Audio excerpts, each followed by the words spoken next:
आपको पता है महाभारत के युद्ध के बाद अर्जुन और भगवान श्री कृष्ण के रथ से उतर जाने के बाद रथ जलकर खाक हो गया था। श्री कृष्ण मित्रों, मैं प्रियंका स्वागत करती हूँ आपका जीवन और आध्यात्म में। मित्रों, महाभारत का युद्ध अपनों के बीच में हुआ था और यही कारण है कि अर्जुन कई बार इस युद्ध के दौरान मोह में फंसे रहे थे और यही कारण था कि भगवान श्री कृष्ण ने उन्हें गीता का उपदेश दिया था। और गीता का उपदेश कौन नहीं जानता है। गीता के उपदेश में जो ज्ञान है उसके आधार पर अर्जुन ने अपने कर्म पर ध्यान दिया और युद्ध में अपने गुरु द्रोणाचार्य, भीष्म पितामह और अपने सगे संबंधियों से भिड़ गए। महाभारत में दोनों ओर से भीषण युद्ध हुआ था।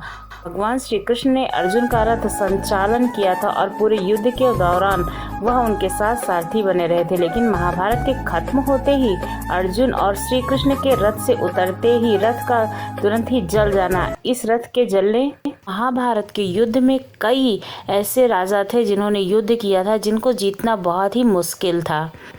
ऐसे में एक कर्ण थे जिनका कवच और कुंडल उतर जाने के बावजूद भी कर्ण इतने शक्तिशाली थे कि वे अर्जुन के रथ को एक ही बाण में हवा में उड़ा देते थे। लेकिन ऐसा हो ना सका। दरअसल युद्ध में एक दिन कर्ण और अर्जुन आमने सामने थे। दोनों के बीच में घमासान युद्ध चल रहा था।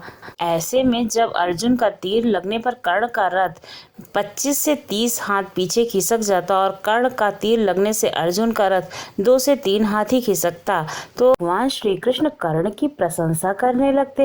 ऐसा देखकर अर्जुन से बिल्कुल भी रहा नहीं गया और उन्होंने पूछा कि हे पार्थ, आप ऐसी शक्तिशाली प्रहारों के बजाय उनके कमजोर प्रहारों की प्रशंसा कर रहे हैं, ऐसा क्या कौशल है उसमें? भगवान श्री कृष्ण मुस्कुराते हुए अर्जुन से बोले कि हे अर्जुन, तुम्हारे रथ की रक्षा के लिए ध्वज पर श्री हनुमान जी और पहियों पर शेषनाग और सारथी के रूप में स्वयं मैं नारायण विराजमान हूँ।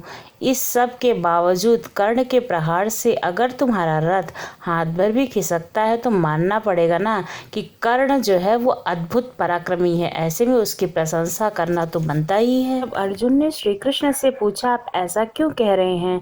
तब भगवान श्री कृष्ण ने कहा, ये युद्ध के बाद पता चल जाएगा। और कहते हैं कि युद्ध समाप्त होने के बाद जैसे ही भगवान कृष्ण रथ से उतरे, रथ स्वतः ही भस्म हो गया। वो तो कर्ण के प्रहार से कब का भस्म हो चुका था, पर नारायण विराजे थे इसलिए चलता रहा। ऐसा क्यों हुआ और अर्जुन का घमंड कैसे चूर हुआ, आइए सुनते हैं। हनुमान जी कितने शक्तिशाली थे ये हम सभी जानते हैं। उनके बगैर तो यह युद्ध जीतना असंभव था। हनुमान जी से पांडवों की मुलाकात वनवास के दौरान गंधमादन पर्वत पर हुई थी। भीम और हनुमान दोनों भाई हैं क्योंकि भीम और हनुमान दोनों ही पवन जी के पुत्र हैं। श्री कृष्ण की युक्ति के अनुसार हनुमान जी से पांडवों ने जीत का आश्वासन ले लिया था। इसी के चलते वे युद्ध में अर्जुन के रथ पर ध्वजा में विराजमान हो गए थे। एक दिन अर्जुन अकेले वन में विहार करने गए। घूमते घूमते वे रामेश्वर चले गए थे जहां उन्हें श्री राम जी का बनाया हुआ सेतु दिखा। यह देखकर अर्जुन ने उन्हें कहा, सेतु बनाने के लिए वानरों की क्या जरूरत थी, जबकि वे खुद ही सर्वश्रेष्ठ धनुर्धर थे। उनकी जगह अगर मैं होता तो यह सेतु बाणों से बना देता। यह सुनकर हनुमान जी ने कहा, बाणों से बना सेतु एक भी व्यक्ति का भार झेल नहीं सकता था। तब अर्जुन ने कहा कि यदि मेरा बनाया सेतु आपके चलने से टूट जाएगा तो मैं अग्नि में प्रवेश कर जाऊंगा। हनुमान जी ने कहा, मुझे स्वीकार है, मेरे 2 चरण ही इसे झेल नहीं सकते, मैं हार स्वीकार कर लूंगा। तब अर्जुन ने अपने प्रचंड बाणों से सेतु तैयार कर दिया। लेकिन जैसे ही तैयार सेतु हुआ, हनुमान जी ने विराट रूप धारण कर लिया। हनुमान जी राम का स्मरण करते हुए उस बाणों के सेतु पर चढ़ गए। पहला पग रखते ही सेतु सारा का सारा डगमगाने लगा। दूसरा पैर रखते ही सेतु चरमरा गया। यह देखकर अर्जुन खुद को खत्म करने के लिए अग्नि जलाने लगे। तभी भगवान श्री कृष्ण वहां पर प्रकट हुए और अर्जुन से कहा कि वह फिर से सेतु बनाए, लेकिन इस बार श्री राम का नाम लेंगे, सेतु बनाएंगे जिससे वह नहीं टूटेगा। दूसरी बार सेतु के तैयार होते ही हनुमान जी फिर से उस पर चलने लगे, लेकिन इस बार सेतु नहीं टूटा।